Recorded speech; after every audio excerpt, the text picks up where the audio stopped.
gave me the green light to go. I'm up to something. Girl, I been knew that you been down. I'm up to something. It's always you and your friends round. I see you got the new kin style, pretty in style. Been thinking though, they heard my name round, they don't think I know. Your girl in the back when a cloud chase. I guess for the night we'll keep it OC. That's a great distraction, but you know I'm on a mission. Y'all got 3 months to get practice, almost like I'm chasing chicken, cuz I'm up to something. I'm up to something. I'm up to something. I'm up to something. One day back in my timeline, you was worried about my limelight. You see me different every time I stand in life and make beats more. You control the shift like a keyboard. Hold on, wait. Like a paradigm and keep running on like a marathon. Then you reach for your blacks like Farrakhan. But after that be the weedo. Told me that you wanna meet me, no. I don't wanna really be mean, no. But I've had better on the East Coast. Fuck you for the green like CeeLo. All about the green like she go. Phone blowing up like CeeLo too. Guess Ben really got the keys though too, like.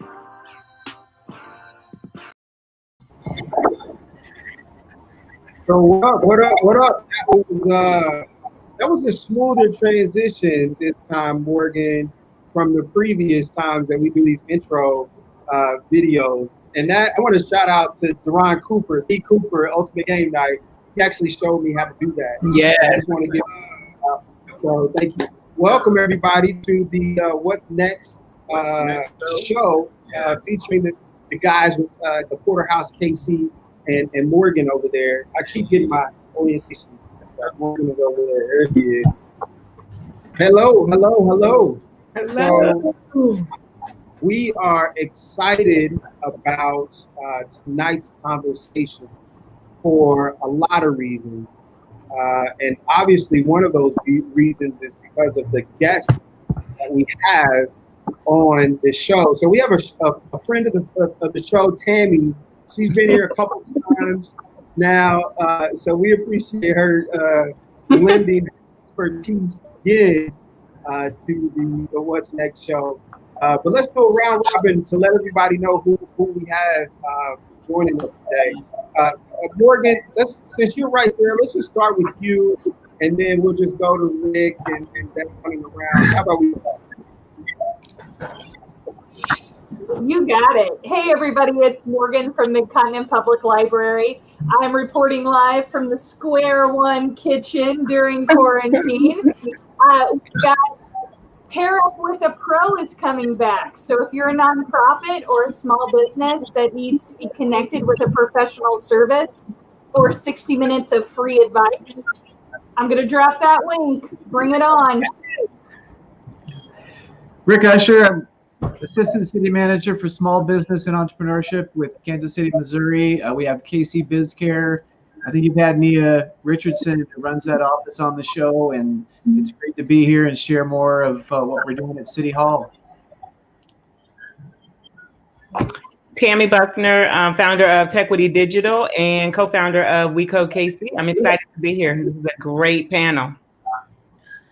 Hi, I'm William Wells, Executive Director of Esteem Village. Also have our Red Tails Digital Engineering Alliance Group.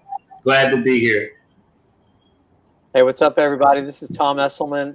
I'm with PCs for People. Most of you would probably know us better as Connecting for Good. Worked with Rick and Tammy and William for many years now, and Dan along the way. So when I heard I had a chance to get on the show, I'm like, I'm there in a heartbeat. So happy to be here. Thank you. All right. And I'm Sharon Thompson, the other co-founder of Porterhouse KC.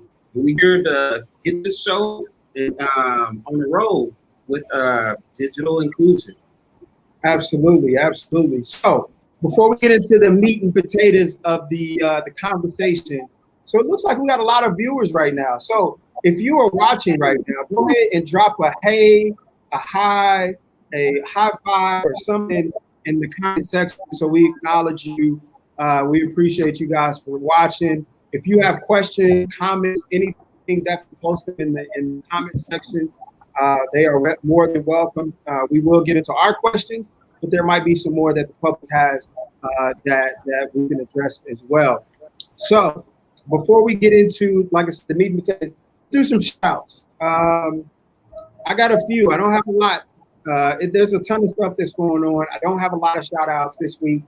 So I'm going to let Sharon take all the shout outs this time. But I want to shout out my wife for holding us down, and she's prepping for the school year. So she's a principal at an elementary school, and she's kind of going crazy right now trying to figure out things. But she is doing an awesome job, and I'm excited for the new year for the kids. I want to shout out Chef Shanita. She has a show. If you haven't seen it, you got to check her out. Go to her Facebook Live.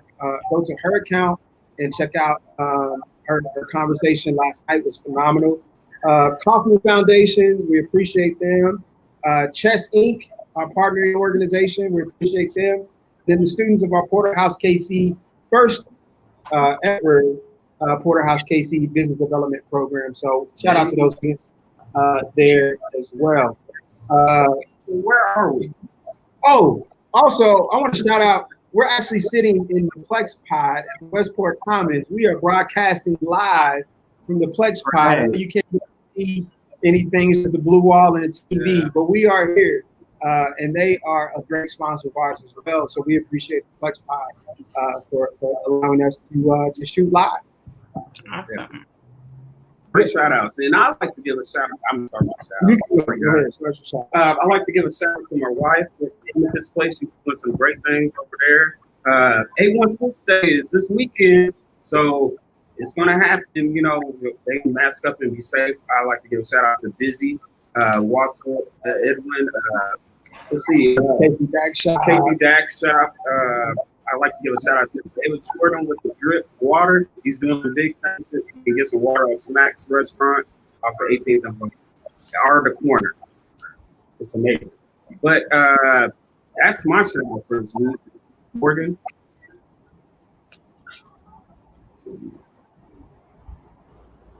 I'd like to give a shout out to Olivia Williams, who wrote an article that came out last week, or maybe it was the week before, but it was pretty recent. And it was, why should I stay? And I cannot you got to start reading about other people's experiences. Yes. And Olivia does this great job of just laying it out for people about why we can't keep our young Black talent in Kansas City. And she just, it's not a love letter to the city. It's almost a Dear John, but she's giving you the chance to explain to her why she should keep her loyalty to Kansas City, why she shouldn't just move to Atlanta. So I really encourage everyone that if you have questions about this, please go read about somebody else's experience and definitely check out what Olivia has to say. It was beautiful. Yep.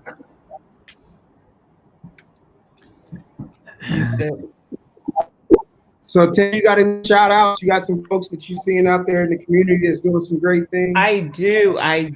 Thank you for that opportunity. I want to shout out one of our huge sponsors that just came on with us recently. Got a shout out to Microsoft. Of course, all of my mentors and volunteers at WeCode KC. I miss all of the kiddos, miss your faces. So shout out to them. Dr. Philip Hickman. And then want to shout out to a lot of, we're talking about digital equity, and there's a lot of women that's doing a lot of things right now. So shout out to Pat Jordan, Melissa Robinson, Classy Alcine, Ina Montgomery, Andrea Ellis.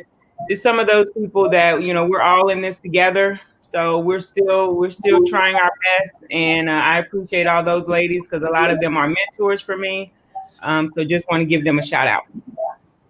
Hey, it sounds like Tammy she was ready. She was ready for the shout out section. I'm just saying. I was ready for shout out this time. I got you. I love it. Rick, you got any shout outs? Hey, well, I would shout out to Mayor Lucas getting out there and standing up for the city, and Councilwoman Melissa Robinson out there passing out masks and pushing the census. So everybody watching, go get 50 people to finish the census for us. That's really valuable to the city and to services that we provide metro area. And of course, my wife Ann, We're giving shout outs to the family. This is the homestead. This is, we've been cooped up here for 5 months, and it's amazing. So thanks, everybody. Absolutely. William, what you got down there, Dr. William? You got any shout outs you want to acknowledge? I do. I want to first shout out to our board of directors, man. They're working really, really hard. They're mentors of mine. But a greater shout out is to these 22 college and high school students that we had to let our summer camp that ran for 8 weeks that have come over to the Red Tails. And I want to shout out to Kansas City. I mean, Paseo Baptist Church, St. Monica's Baptist Church, and everybody that donated their used shoes to our shoe drive. I just want to say thank you. I mean, they collected like 105 big trash bags worth of shoes. I want to say thank you. Tom, what you think? You got anybody you want to acknowledge or shout out? Hey, Dan. Yeah, I appreciate it. 2 things I wanted to point out. Kansas City has many, many gems, but there are 2 that are great in the context of what we're talking about tonight. The first is a group that my wife has a hand in. It's called Operation Breakthrough. It's one of the preeminent early childhood learning centers in the country. We're so proud. Obviously proud of my wife for getting to work there, but over 700 kids pass through Operation Breakthrough's doors each day, and the families that they're able to help providing not only educational services, but all kind of wraparound supports, right in the heart of Kansas City's urban core at 31st and Truce, a real gem. And they've been great partners with us as we work on digital inclusion. And the other is Kansas City Public Library. I mean, both organizations have been recognized around the country for their innovation and for their commitment to all the principles, not only of digital inclusion, but of inclusiveness beyond what we're going to talk about tonight. So I'm proud to be part of a city that has great institutions like that and great support from, the kinds of folks that we have on this call. One of my favorite movies, Wayne's World, says, "I'm not worthy. I'm not worthy." I love, anytime anybody brings out a Wayne's World quote, we have to pause for a second. I love it. Hey, so really quick, I want to go through, we got Elaine watching, we got Alyssa, we got Mike Colbert, we got LB watching, we got Xavier, Camry, we got Davon, the wife is watching, Aisha Smith is watching, Tim Lipscomb's watching, Michael, AP, Ron Peggy, some fraternity brother of ours, Yo. D Moore is watching. Everybody knows who D Moore is. D Barker, we appreciate all of you guys for watching and tuning in. This is going to be a really great conversation. Definitely want you to chime in, right? Comments, questions, anything. Throw it in the comments.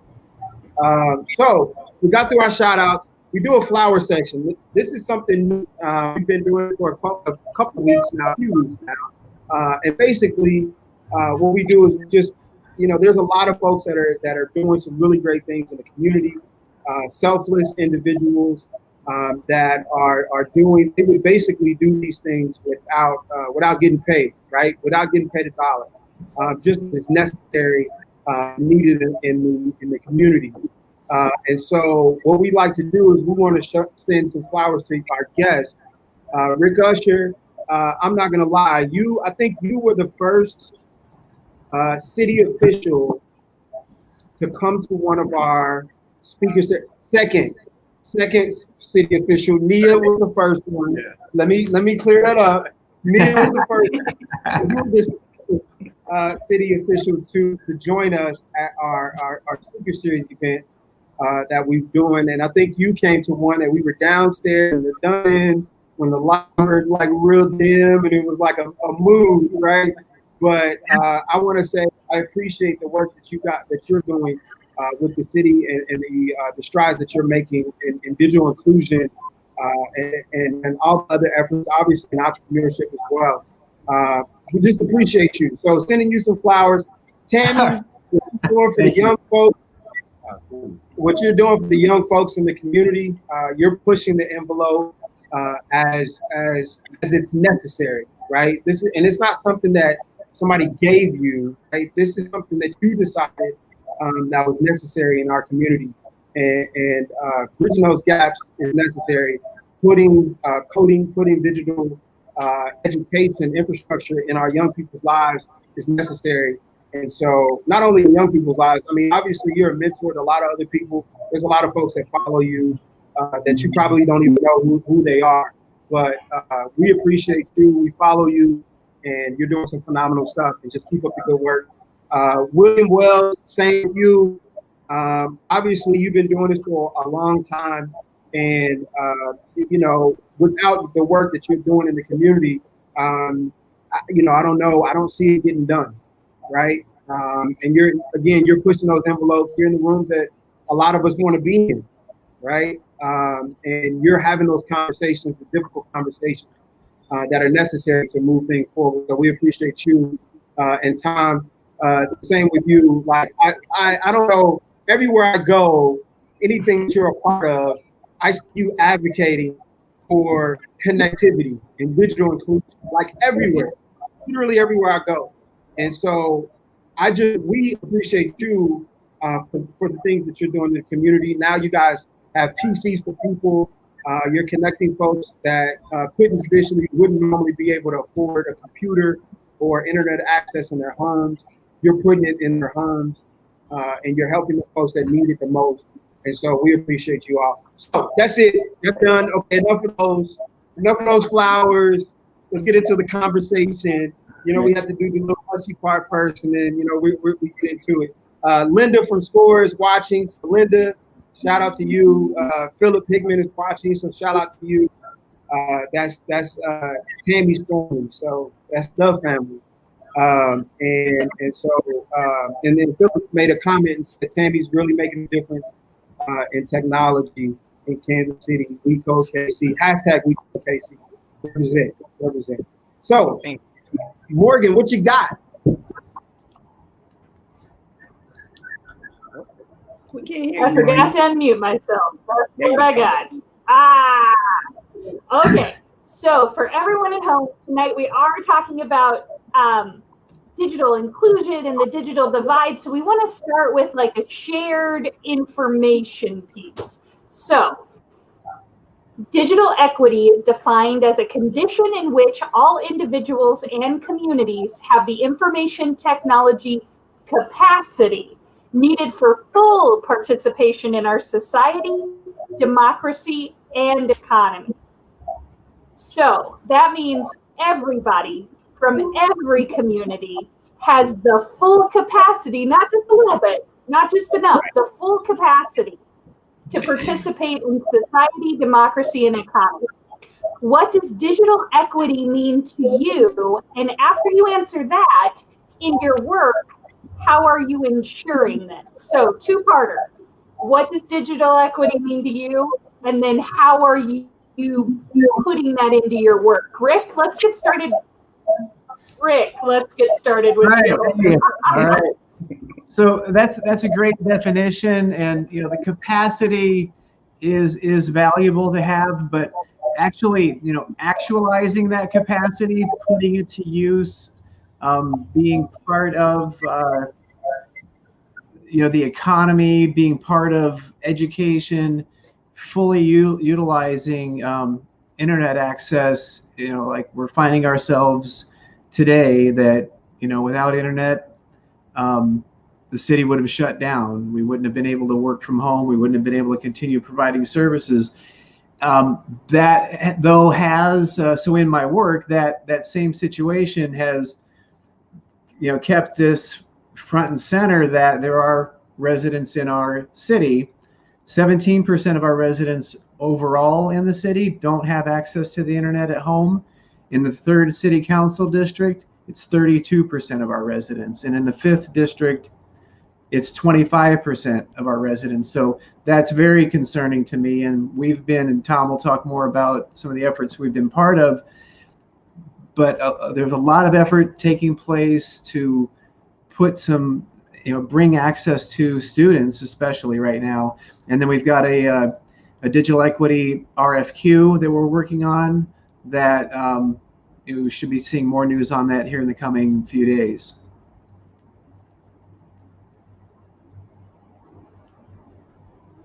Tammy, how about you? All right.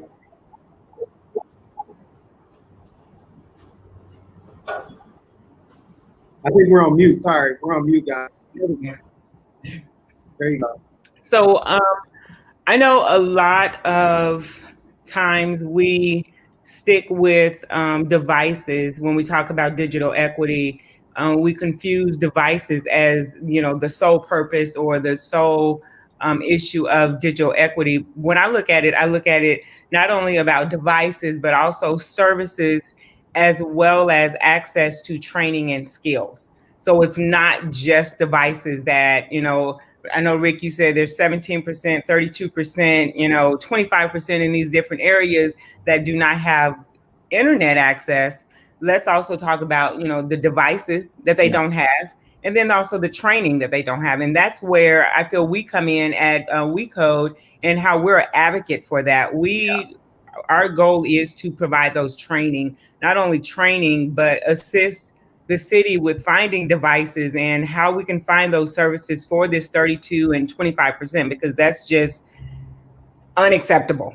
I mean, 32% of a district that does not have access to internet, that's literally not only providing them with skills, but think about even the elderly that can't get online, and there are healthcare services that they cannot even get to because they don't have internet access. So let's just talk about that. But it's inclusive of all of that: skills, devices, and services. And we're that advocate. We Code KC is at least providing those training and those skills, and then trying to help, with devices as well. So I love that. And Tom, I saw that you were talking, but you're on mute over there too. So I know you wanted to chime in on that as well. I appreciate that, Dan. Yeah. So 2 things. What digital equity means to me, like, I've been in Kansas City for 31 years. And, We Code KC is at least providing. I don't know where that came from. Okay, so, and I came here to work for Hallmark, and Hallmark's a great company, but very technology savvy. And so my entire work career, 22 years at Hallmark, all my work and all my communication with friends and colleagues, we took for granted having technology. But we raised 4 kids here in Kansas City during that 31 years. And they went to, at the time it was called Kansas City, Missouri School District, KCMSD. They went to Holiday, Montessori, and they had a lot of friends. And our kids never communicated with their friends, and we never communicated with our kids' friends, families, and parents the way I was communicating with my work colleagues and my wife's work colleagues. And we never talked about digital equity back in the 90s and early 2000s. I retired from Hallmark in 2012 and started doing nonprofit work. And when my wife got a job working for Operation Breakthrough, all of a sudden, it hit us both in the face. Like, there are all these hundreds and thousands of families that they've just grown up without the same access. And so it became very, very obvious that the work that we're doing in Connecting for Good was geared toward, whatever we could do to provide those same opportunities. Because basically, as you said earlier, Dan, we're all about connectivity. Connectivity equals opportunity. And if people grow up without the access, they're growing up without the opportunity. So that's why the work we do is so meaningful to me personally, because I spent so many years not even knowing that it was such a big problem, and yet it was right under my nose the whole time. That makes sense. I didn't even think about it like that, but you're right, because I think about, when I was growing up and my friends, and like, we didn't stay connected. There was no connectivity there. It was just, if you were down the street, if you're down the block, I can go knock on your door. But outside of that, if you weren't home, there wasn't anything else. You know what I mean? So I can get that. I understand it. William, what you think? So, Dan, when I think of digital, I think economy. I think economics. And before you can get to digital, you have to have analog. So when I'm saying, I think that our focus is how do we get that analog equity, because the students and the young people in the economy is digital. So, we're in the same place we are today that we were in 40 years ago, 70 years ago, still fighting for the right to have access to the economy. So when we do robotics and race car engineering and game design and coding, what we're actually teaching is how to think and what to think about and how to how to solve problems. Because the digital piece, they got that. They will have that. Yes, connectivity is a problem. Yes, devices are a problem. But if you don't have access to the economy, you're going to afford connectivity. You're going to afford devices. So I come from a different angle at it, and I'll hush at that. I keep it that simple. And I think all those angles are necessary. So I want to premise this conversation by saying a part of the reason why we decided we needed to have this conversation is because, there's a lot of public interest, right? And there's a lot of necessary things that interest the public. I don't know for sure if we totally understand the value of the connectivity as it should be, right? Like in the moment that we don't have internet access, or in the moment that we don't have a computer, we figure out, okay, maybe I need to go to the library, or maybe I need to go to another space that actually has a computer. And then I might not need a computer for another few days, right?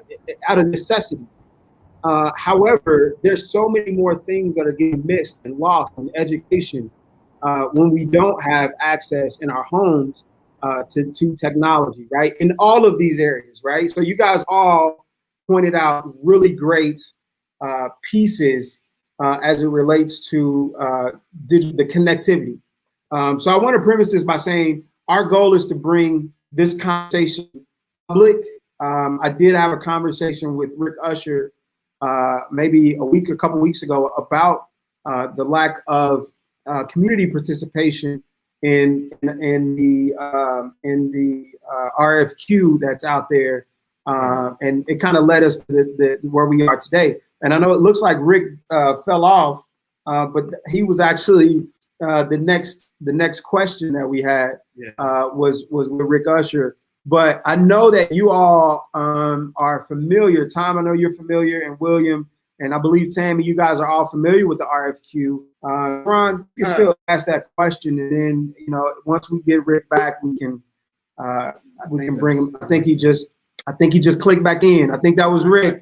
There he is. There he is. Trying to drop something in the Facebook chat and slipped. And it exploded. I got you. Sharon got a question for you, Rick. So Rick.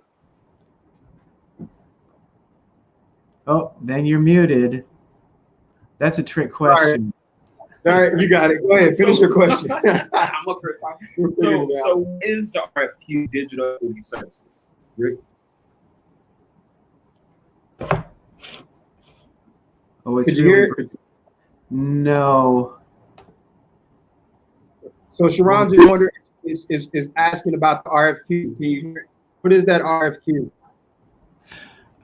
Okay. So I mentioned this. We've had a digital equity task force going for the last 3 or 4 months, and a few back in June, I think it was actually Mr. Esselman who said, "Why don't we just close the digital divide?"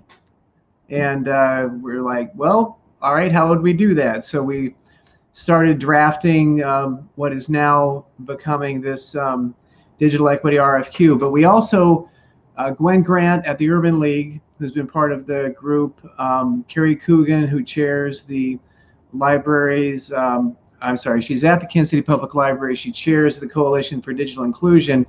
We presented a resolution with Mayor Lucas's sponsorship, a resolution to bring internet services and to help assist closing the digital divide in Kansas City. And the city council unanimously supported that resolution. And in that, I can put a link to it here. I think I did put a link to it in the Facebook chat already. You can watch the presentation that we gave, and you can read the resolution. But basically, we're saying that we need to work with internet service providers, wireless service providers, in order to deliver at least the FCC's definition of broadband, which is 25 megabit download speed and 3 megabit upload speed. The second component is this access to devices. At the city, we have what we call our digital upcycling program. We've been donating our surplus computers initially to Surplus Exchange, and today to PCs for People, Tom's organization. Back in March, we donated 650 laptops and computers that are being refurbished, and then Tom's folks are delivering those like almost same day, maybe not that fast, same week, to families in need in Kansas City. We're challenging, other employers in the Kansas City area. The Federal Reserve launched the Employer Laptop Challenge back in March, asking their Federal Reserve, businesses, major employers to join that program and make these computers available for digital equity initiatives. And then the third component is, I think the main thing that we're talking about here tonight, access to the education, the technical support, and the training necessary to fully take advantage of the digital divide. And what's differentiating our proposal from what I'm seeing around the country is, of course, we want students to have internet access as immediately as possible. It's been called the cruelest part of the digital divide, the homework gap. You get homework assignments, and this is pre-COVID pandemic. I mean, it's the other thing about the pandemic. These aren't new problems. Really, none of the problems we're experiencing right now are new problems. It's just that it's front page news and more people are affected by it. And I'm just hoping that we're all building more empathy toward social disparities in this time. So the RFQ, we have public participation in drafting this. Through that link, you can see the draft. We're asking folks to review that, but not just review and comment, but be a content provider. If you see that, what I'd really like is I don't believe 25.3 is fast enough for the internet. And in fact, in the RFQ, we're going to propose a preference to providers, wireless and internet service providers, that can provide at least 100 megabit download speed and 25 megabit upload speed. And that comes from a report that was just put out by Broadband Now. They analyze internet service providers in any zip code, and then they make recommendations for the speed that you need. It's been a kind of a big debate, because you can go in like one at a time and say, I need this much speed to do a video chat, I need this much speed to respond to an email, and then add it all up. You're not. It's pretty clear, and the experience we have with distance learning and the experience we have with remote work through City Hall, that 100 megabit speed is about where you're comfortable. You don't build a house anymore and put a 30 amp electric service in it. Back when you called it, I made this joke the other day, and actually I guess there are still people who call it the light bill. But when you first got electricity, that's what it was for, power and light, and I think there's still some utilities that call themselves the light company. But refrigerators, microwaves, technologies, you really need at least 200 amps when you're building a house today. In most houses, at least you need 100 amp service. We would not tolerate the quality of internet services that we've experienced in this time. If that were your electric service, imagine losing your power a couple of times a day. And we're tolerating that from internet service providers during this time.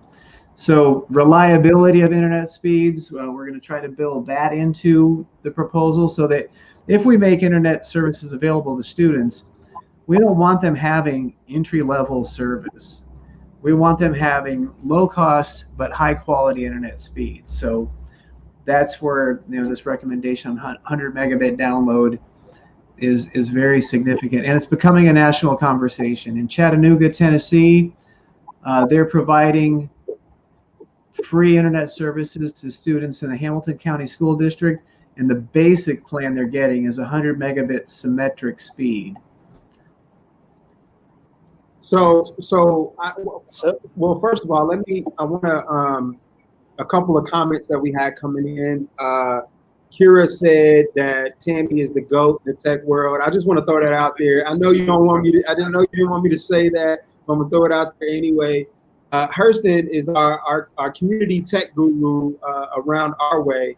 And so he said the access to technology is not necessarily proficiency in technology. Connectivity is a start, but only a start. If we're not creating, building anything, i.e. platforms, applications, and services in the technological space, that we're not solving the proficiency issues that prevent us from participating in the economy. And my wife said at the start of COVID, it was nice to see that companies were offering families and students with free broadband access while remote learning was taking place. So that was a huge thing. William, what do you think about what's the community benefit from this type of document, and what are you guys doing? Because I know you guys are doing a lot of things, and talk a little bit about what happened Monday night too, with your Red Tails group, if you wouldn't mind. Oh, you're muted. There you go. All right, my bad. Yeah, we've been working with Iamd.c and Michael Rendler, architect in LA. And truth of the matter is, we've been pitching this same ideology for 4 years to a lot of people in Kansas City. And we finally got a project.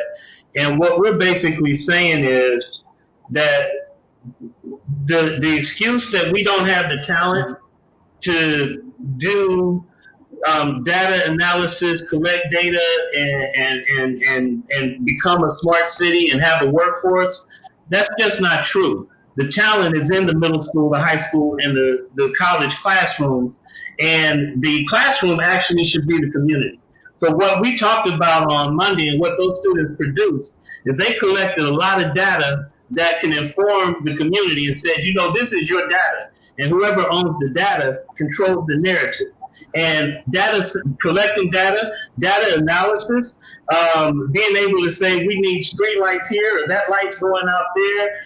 These buildings are unoccupied. That young African-American woman who just graduated from Uamd.c in May as a dentist and went to DC to open up her practice. She could have opened up her practice on 18th and Vine because the health index for the residents surrounding that area is not where it should be. It's not where it is in Brookside. So the gentleman that you said to put the code in, if you do not have application services and products that can add value to the community, if the community does not own their data, they will always have somebody come to them with the data and their narrative and say, this is what we built for you. And you'll never get to inclusion with that type of a methodology of engagement of the community. So that's pretty much where we stand, and I'm hoping that people listen to what those young people said and realize that if you start and include them in the planning, you include them in the design, you include them in the build, you include them in the operations, you include them in the maintenance, not only are you including them, but you're also educating them, you're also developing a workforce, and you're allowing a lot of people who have been shut out of the economy for so long to now participate in the economy. Awesome. I had a great conversation earlier today with Tony Lupino with Uamd.c, and he was talking a lot about what Uamd.c is doing, what a lot of young college students are doing, and actually getting out in the community to do some of the things that you're talking about. So yeah, I mean, it just makes sense. It just makes sense. So Tom, I got a question for you. How does the community benefit from this document and services behind?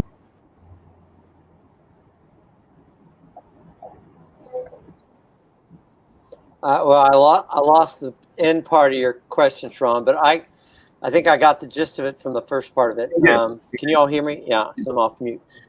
So, from my perspective, the RFQ process is a way of, I kind of look at it as a culmination of work that many of the people on this call have done for the past 5 or 6 years on something we call the Kansas City Coalition for Digital Inclusion.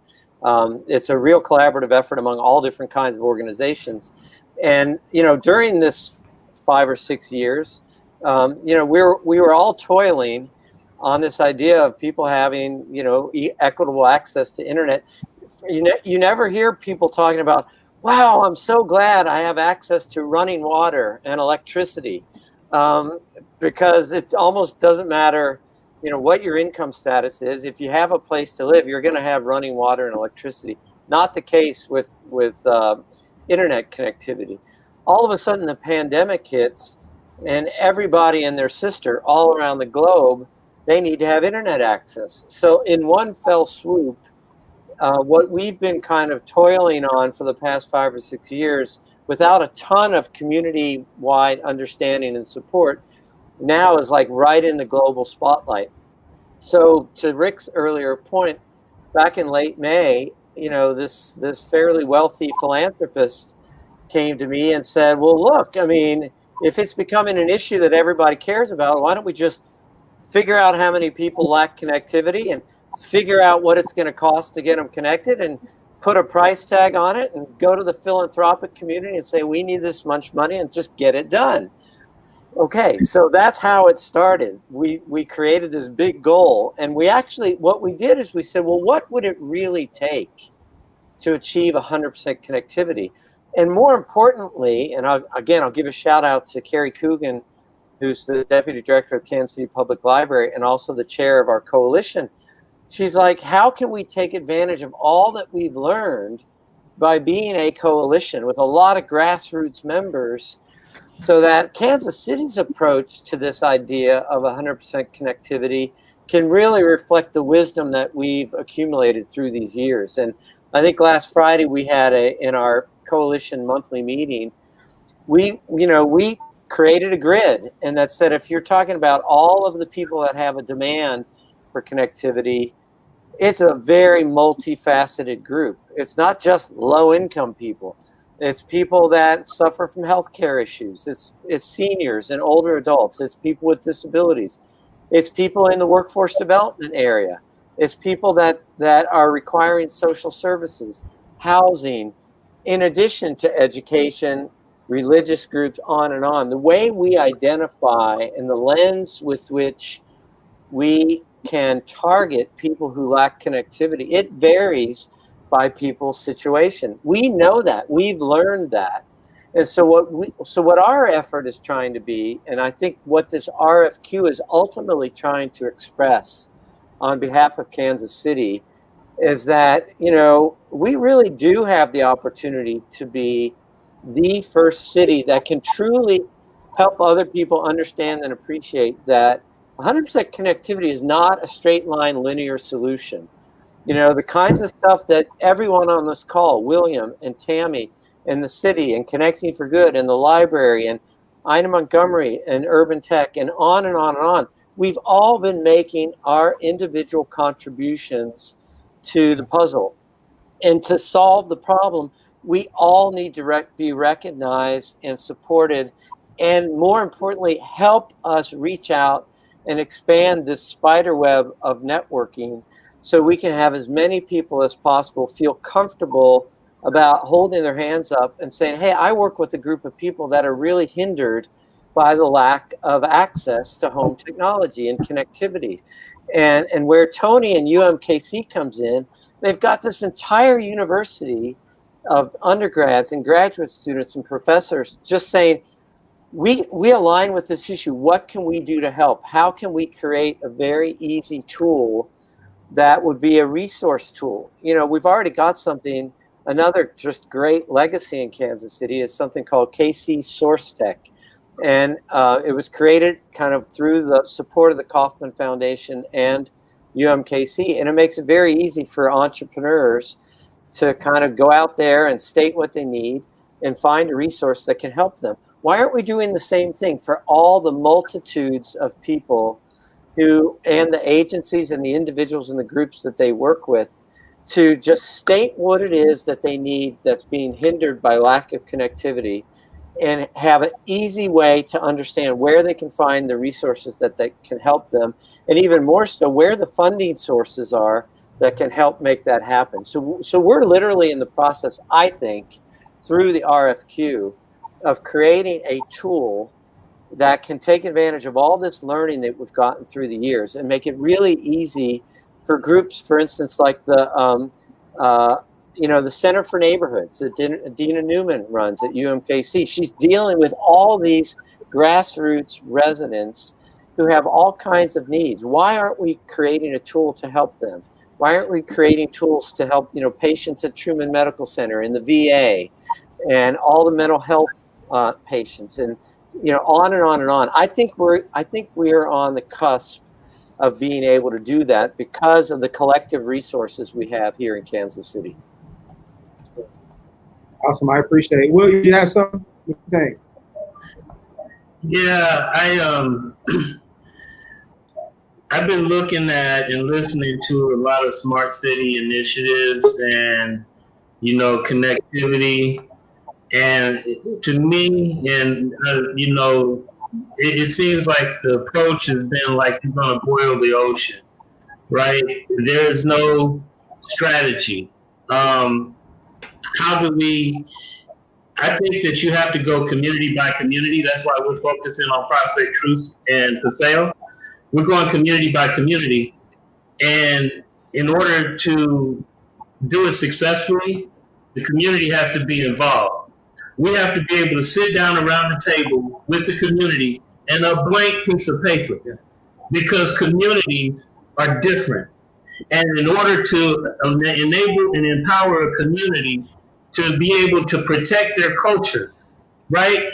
And make sure that everybody in that community is able to have a say in the bill, they'll buy in. We have to start with a blank piece of paper, because 18th and Vine, those are business owners and property owners. They may have a different view of what that block should be than the residents that live just south, east, and west of 18th and Vine. You have to be able to say, well, look, businesses, those residents that are surrounding you, you are interconnected and you're interdependent. So let's get all of you together with a blank piece of paper, and then everybody lists what their needs, what their wants, and then you can build from there. And that's what's not happened. It's never happened.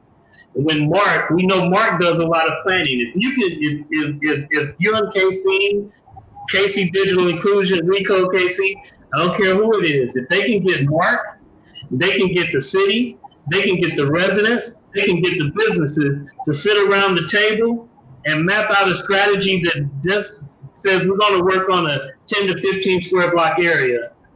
You're going to have buy-in, and you're going to see people move, because then there's going to be trust built, because you're coming to them with a blank piece of paper, right? You're coming to them with a blank piece of paper. So that's just my 2 cents on it. And I probably am talking more than I need to be, Dan. No, you're fine. You're fine. I mean, and that's kind of what we talked about, and that's what Rick and I talked about last week. It was just a matter of, we know that these things are necessary and good, but we get to talking about megabits and gigabits and everything else intertwined with digital technology and inclusion. I'm gonna be honest with you, like, you lose us, like we're gone, right? When you start talking about internet speeds and everything else.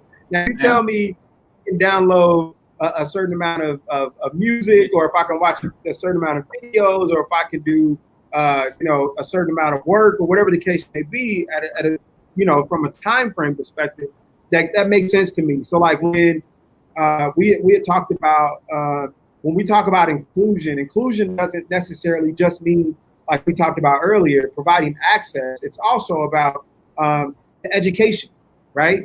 Like and how do we educate folks? How do we get them?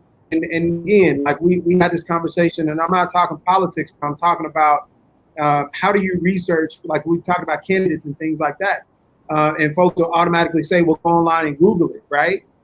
That's not really an answer for a lot of folks in the community. I can Google what does that mean, but at the same time, that really still is not going to answer my question, right? It's still not going to mean much to me. So it makes sense. So William, what you're talking about makes sense, and I know Rick and Tom understand that too. Tammy, what's your thoughts? I see you got a lot of expression and feel up there. What's your thoughts? Right. All of this was really good. I mean, in everything that you said, even what William said, we have to get people in a room and talk about that strategy. Nothing about us without us is going to make sense. I mean, that's just it. If people are out trying to build these strategies around the community, but not including the community, what's the point? Because it's still not getting what's required and what they need in the community. I mean, right now, Kansas City pretty much look like any other city. I mean, but the beauty of it is, we have been trying to build this innovative center, innovative space, innovative city, but we still have to look at what the residents want. We have to look at what the residents need and our community needs. So no one is ahead right now. I mean, Kansas City, you think about the letter that the young lady wrote, Olivia Williams, and her desire to leave Kansas City because there's no programs, there are no resources, there's nothing here for her age group. We have to build that. If we want those millennials, if we want those young people to stay in Kansas City, we have to listen to them. Yeah. She may be young, but she is smart. And and there's many Olivias out there, so many Olivias out there. So we have to listen to those Olivias, or we're going to lose that group of kids, young kids, people, young adults, whatever. We're going to lose them if we don't listen to them now. Could I add to that? Dan? Yeah, I think that so the work that Tammy's doing through Tequity Digital, the work that William is doing at Esteem Village, he's creating these opportunities for these kids to get involved and understand what they can contribute. So getting more kids connected to these things that are happening will help them grow, will help them find a place. So, I know we don't have maybe all of the resources that Atlanta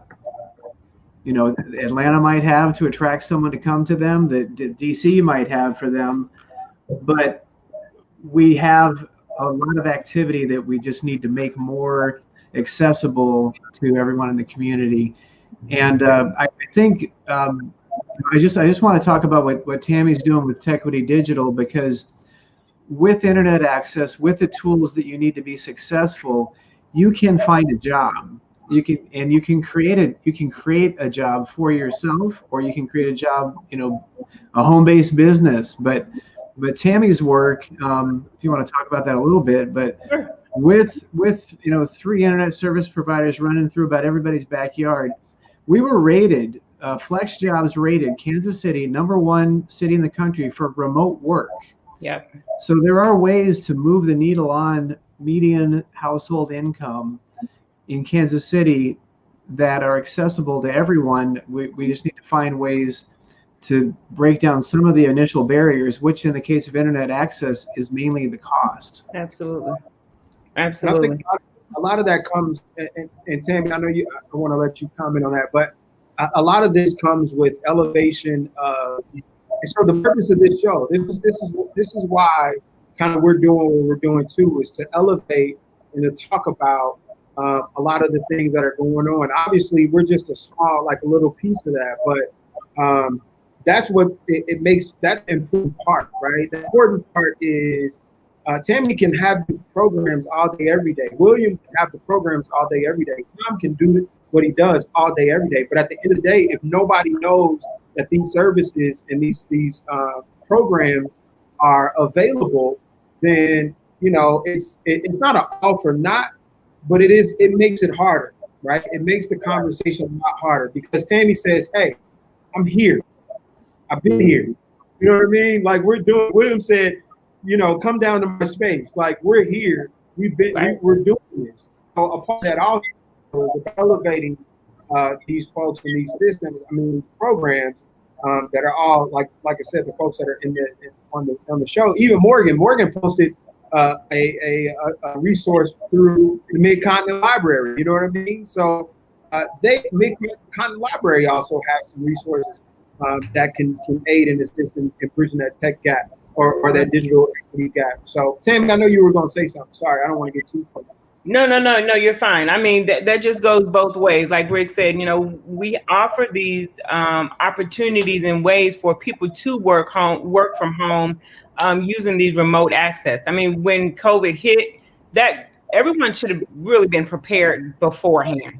I mean, because we've had that opportunity that's been available. I think a lot of us has been shouting this from the rooftop about remote access. Same thing, work that I've been doing also with opportunity zones. Same initiative.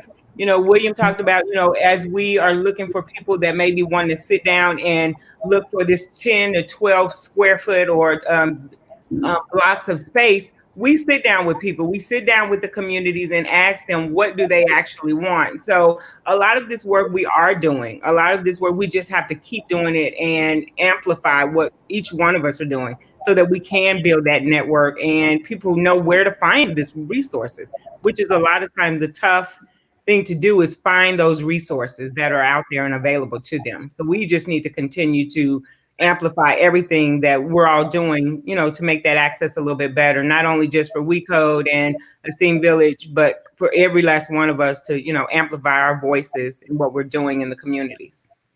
I agree. And Dan, if I can add on to that, low-hanging fruit for us, right?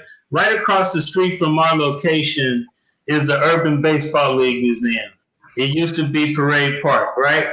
And we know on 19th and Vine is Smack. Smack's got the best food. Smack's got the best sandwiches, right? And so when you talk about low-hanging fruit, I've always said, why don't we go up and down Prospect, up and down Truce, up and down Vine to those businesses that are not online, right? How many baseball tournaments and softball tournaments? The Urban Baseball Academy is the home to the UMKC women's softball team. So you got teams coming in and coming over there playing. They're having tournaments. And Braxton, who's one of Red Tail, said, yeah, they're not really from the community, but they're there, which means there's money there. And so to me, a smart community is Smacks has a way that I could be over at that baseball field and I can order a sandwich from Smacks, right? And Smacks benefits from that. So now the money that's coming into the neighborhood is being spent in the neighborhood, right? 189 barbershop. They got excellent haircuts. He's doing online. How many businesses do we have that are actually functioning that are not functioning online because of the digital divide? And where does that money go? And where can that money go? Or what can come into the community as far as the economy, revenue, if you were able to identify and get those businesses online? Right. Those are low-hanging fruit. Yeah. So my question, real quick, this is the elephant in the room. So how can the community get involved with, this digital inclusion that you are proposing there, Rick? Hold on, Rick. Let me get you unmuted. I'm sorry, I did that. There you go. I put a link to the application to join the Coalition for Digital Inclusion. It's not really an application. You just fill it out and you're in. There's no fee to participate. We're really open to everyone. We meet the first Friday morning every month at 10:30 a.m. Those have gone to Zoom. So, when you get on the mailing list, you just get a link to Zoom and you can participate. We have a Facebook page, just called the Kansas City Coalition for Digital Inclusion. We have a YouTube channel. The YouTube channel is Include KC. And then otherwise, I put a link to the draft for the RFQ there. that really, as William's talking about, a blank sheet. We're asking for content.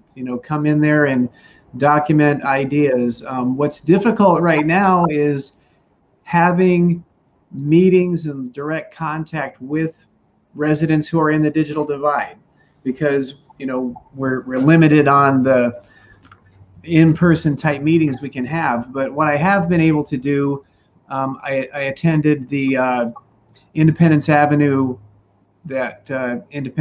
CID meeting a few weeks ago. I attended the Prospect Business Association meeting in a virtual chat to talk to business owners there about the RFQ. And then the Urban Summit, which has been a regular weekly meeting, and they've really been offline for the last several months.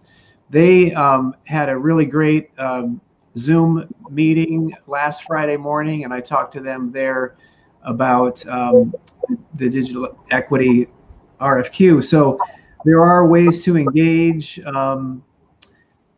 Unfortunately, right now, a lot of them are online, and that's a challenge that we have. So in your community, in your circles, talk to residents. What we would also be looking to do as part of this program is really a marketing and communications campaign. Create more publicity around this and help residents work with trusted partners in the community, like PCs for People, who are in almost daily, well, no, they are in daily contact with residents who aren't connected, and they're helping them. So more organizations like that in healthcare, in education, and small business. So when I'm talking, so I'm skipping down a little bit because I know we're pushing that hour, and I want to respect everybody's time. But when I think about digital inclusion, I think about availability. Is it possible where I live? I think about accessibility. Does it cost, and do I have the money to pay for it? Or is there eligibility requirement of some sort? I think about awareness. Could it be available, but people just don't know it's available? And I think about fears, and I think about other obstacles, right? I think about organizations taking accountability and allowing inclusion to happen via the community stakeholders, right? So I know that there's so many pieces to this puzzle, right? It's not an easy puzzle to put together. But I think that getting through these pieces, availability, accessibility, awareness, and then getting through some fears, is a big start. And so I want to go around and ask everybody, kind of like we do this like little closing thought type thing. And if other conversations spawn from that is fine too. But I want to get everybody's opinions and kind of final thoughts and final push on why digital inclusion equity is important, what folks can do to be more involved. I don't know, Rick mentioned some ways to digitally access some things, but what other things can we do to be involved? And talk a little bit about your programs and all that good stuff. And then we'll kind of close the show out. And I want to start with Morgan because she's posted a few things in there about MidCon and the resources that are available. And so then we'll go around, if you don't mind, because Morgan's been quiet. I know she's been soaking up a lot of this information. Been quiet. It's been good though. So it's been good. It's been good. So Morgan, what you think? You're on mute right now. So I want to bring up something that Dr. Troy Nash said 2 months ago, maybe on the show, and he said that it didn't make a lot of sense to me at the time, but it does now. No one's going to save you. You've got to save yourself. The state of Missouri cannot help you with this. They're in terrible, awful trouble when it comes to workforce development. We're not in the top half of the states. They can't save you. But Kansas City is uniquely positioned that we could save ourselves. But that means we all have to take an interest, and that's where it gets kind of, because there's so much to worry about, and this is like one more thing. And if I'm pretty comfortable at my house, am I really worried about the rest of the city? You want to talk about an elephant in the room, there it is. You got to worry about everybody. It's got to be all of us. Because here's the deal, we can't economy alone. We got to do it together. We need big companies. We need little companies. Yeah. We need your cousin who you don't even see running her business. We need all of the businesses, which means we need more businesses, and we need to keep more of our talent. We need to attract, we need to steal other cities' talent. I said it, it's true. But we have to have the right environment for them. And that's why it matters to you, even if you're taking care of at your house. That's why it matters to you. And I want to use this to highlight what William said, because it was really important. And here's the deal that people who work in the big vision, here's what they miss. They miss exactly what William said. Sometimes you need people to go door to door. Yeah. And that's what's missing. I love a good marketing campaign. I love it. I run them all the time. And they don't get it done if you don't have local champions, if you don't have boots on the ground, if you don't start small. Because it's hard to see why this matters. If you don't have that moment of pain, it's hard to see why you need to take an interest in someone else's pain. So William, thank you for saying that, because you are spot on. We can't forget that part. We have to go door to door. I know that if I'm not busy at my job, it's because I've not been knocking on restaurant doors going, hey, looks like you take really bad pictures of food. You could get better at that. Let the library help you out. So we need those pieces, and we need those people in our communities that are willing to stand up and be champions for digital equity. So thank you all for being here today. I love that we are talking about this, not just in my game doesn't run fast enough, but how it affects the other parts of our life in this city. Yeah. Love it. So TJ posted a really long post for you, Rick. If you want to check that out, he's I think he has a resource opportunity there. But so TJ is a friend of the show as well. So I appreciate you commenting, TJ. And Rick is going to definitely check that comment out. We had Carrie Coogan that tried to pop in a couple times, but it didn't. It wasn't acting. It didn't work. But Tammy, what you think? This was amazing. I mean, everything was spot on. I love the connections. Love what you said, Morgan, about we can't economy alone. I mean, there's all different type of resources that we have to tap into, not just technology, but we're talking about affordable homes and mixed homes and, the economy itself. We are responsible for helping Kansas City get back to Kansas City. Kansas City doesn't need to be another Atlanta. We don't need to be another Dallas. We need to be the best Kansas City that we can be. That's just the bottom line. We're doing our due diligence as a small organization. We code KC. There's millions of young people out there that's getting shut out of the workforce because lack of relevant skills. There's a lot of jobs out there that companies cannot find qualified candidates. Our goal is to bridge that gap.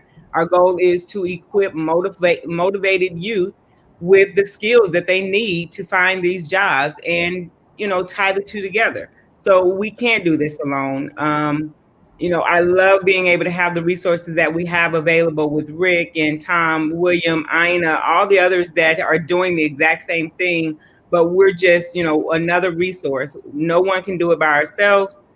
We're all in it together. So I'm excited for all of the connections and this conversation continuing to go on offline as well. So thank you for inviting me, and let's keep this going. I appreciate being here. Thank you, Tammy. So Tom, what you think? Dan, the word that I'm stuck with, and I hope that some of you all have as a takeaway, is wisdom. And the reason I say that is we've got to start with what we've learned. And so the first thing I've learned through these years at Connecting for Good, now PCs for People, is people don't know what they don't know. Like here we are talking about the opportunities for learning online skills and doing stuff on laptops and desktops and computers. And most of the people that we're dealing with, they have a cell phone and it's got limited data, and they don't see and hear the kind of stuff we're talking about.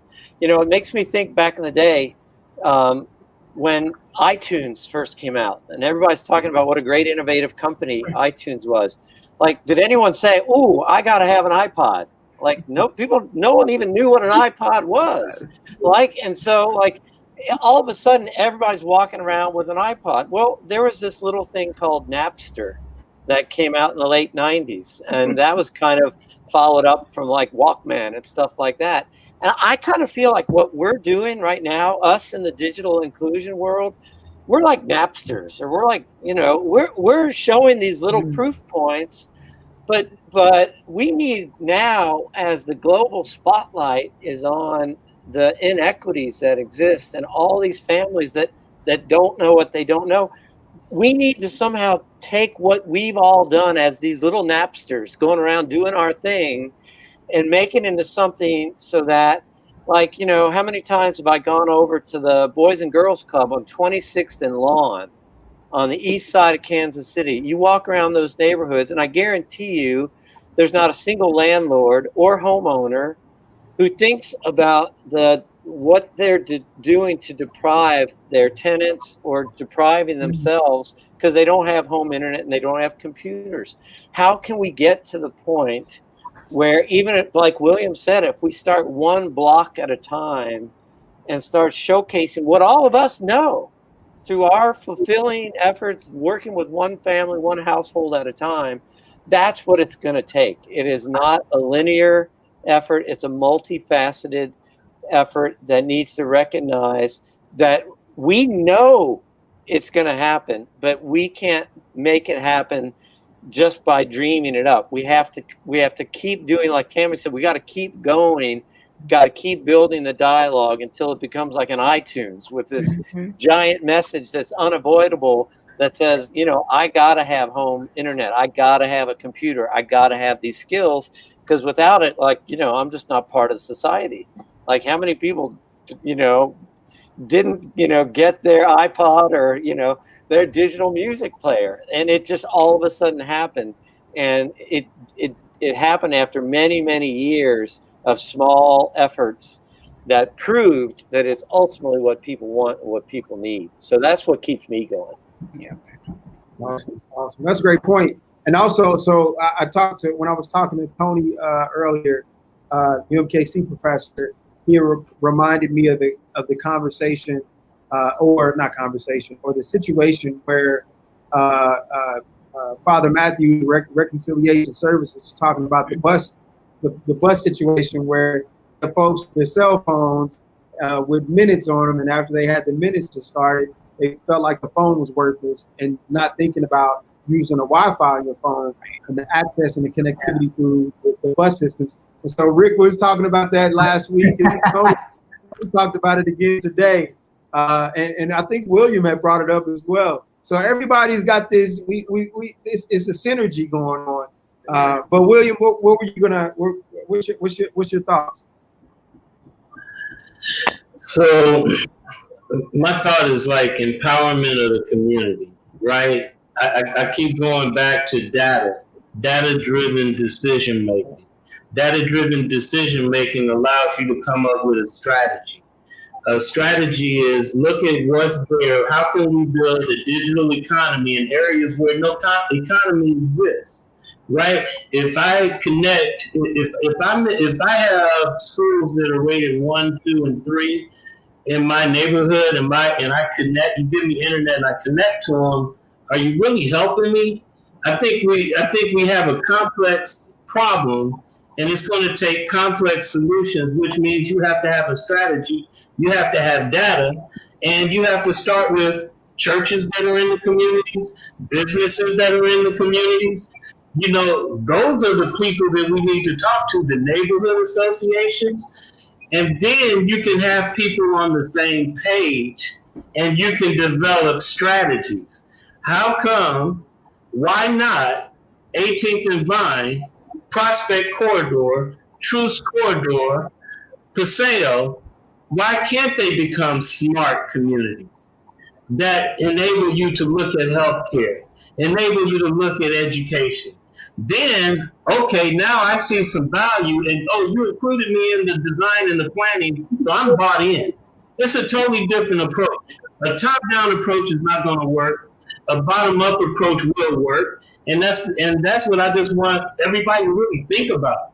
You know, how can we help 18th and Vine and Prospect and Truth get data and collect their data? Because Tammy, right? If we're teaching middle school and high school kids to collect data, use ArcGIS, use SketchUp, are they acquiring skills that are transferable? That you can go and hire, right? Are we educating them then? We're educating them for a knowledge and information-based economy. 80% of our teachers weren't educated for a knowledge and information-based economy. We're all digital immigrants. Our youth are digital natives. Our millennials are digital natives. They need to be a part of the conversation. Absolutely. And our development needs to be thinking 10, 20, 30 years down the road. Development is not sticking a Family Dollar on the street. That's a consumer. We need to be looking at how come there can't be tech businesses over in those communities? Why can't you develop talent? These kids have ideas, they have dreams. They need to be unleashed and they need to be brought up.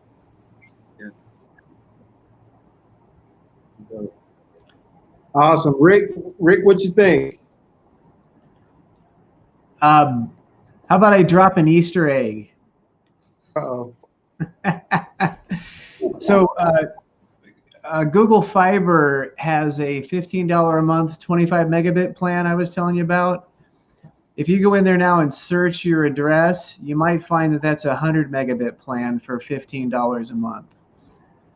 And it's available, those 10 zip codes that I referenced in that so to the point of data, that My Sidewalk report is a data analysis of internet connectivity and economic disparity, and it highlights some of the areas where that service may be available. AT&T has a low-cost program as well, and Spectrum has a $17.99 a month program.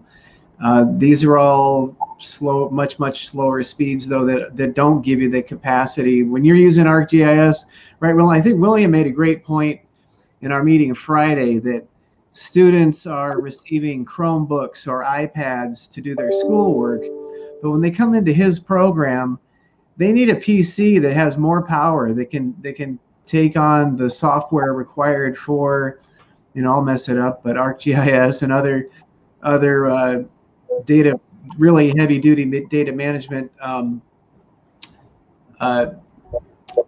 artificial intelligence and design tools. So that's what we're trying to make available through our digital upcycling program and through the efforts at PCs for People. Awesome. I know Stephanie is watching now. We were going to try to get Stephanie to join us live, but she wasn't able to. But she commented. I wanted to try. You got some thoughts? Just love these things. We got work to do. Just digital inclusion. Got to listen to it. Got to. And that's all I have. All right. I love questions. So this conversation was necessary. I appreciate you all for joining us. Tom had to pop off, but Tammy, Rick, William, we needed these conversations in a public space because we know these conversations happen behind closed doors more often than people really know.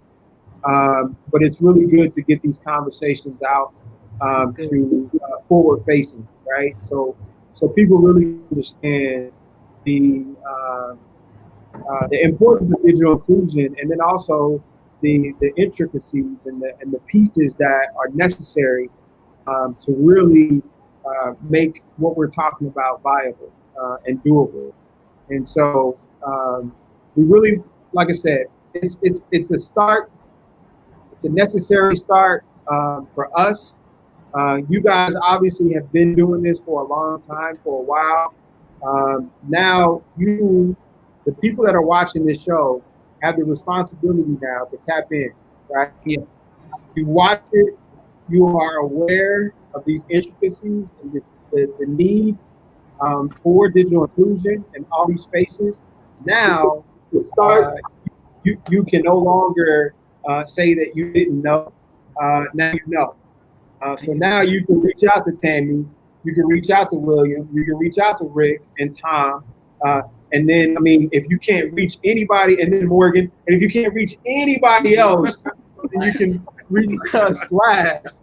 But now you know, right? And so talk about digital equity is just like a piece of equity in general, right? Our goal is to create a space where people can relate and understand and be comfortable, but a space where we all can grow. And so equity is that's what that's about. So I thank you guys for joining us. TJ for watching. He said, yes, we have work to do. This is indeed an important discussion. Thanks, Tammy, William, and Rick for leading the way. We had TJ join us. We had Morgan Perry a bunch of times, but Philip Hickman, Hurston joined us. And there was a lot of folks. Kira was on. Miko was on. I mean, we had a lot of Elaine. We appreciate you all. We all have a lot of work to do, and we're in this thing together. So I guess that's all. That's all I got. So let's try to. Thanks for making this available. Thanks. Yeah, absolutely. Yeah. Man, keep up the great work. Absolutely. Tammy, keep up the great work. Morgan, nice to meet you. Rick, keep up the great work. Absolutely. Thank you.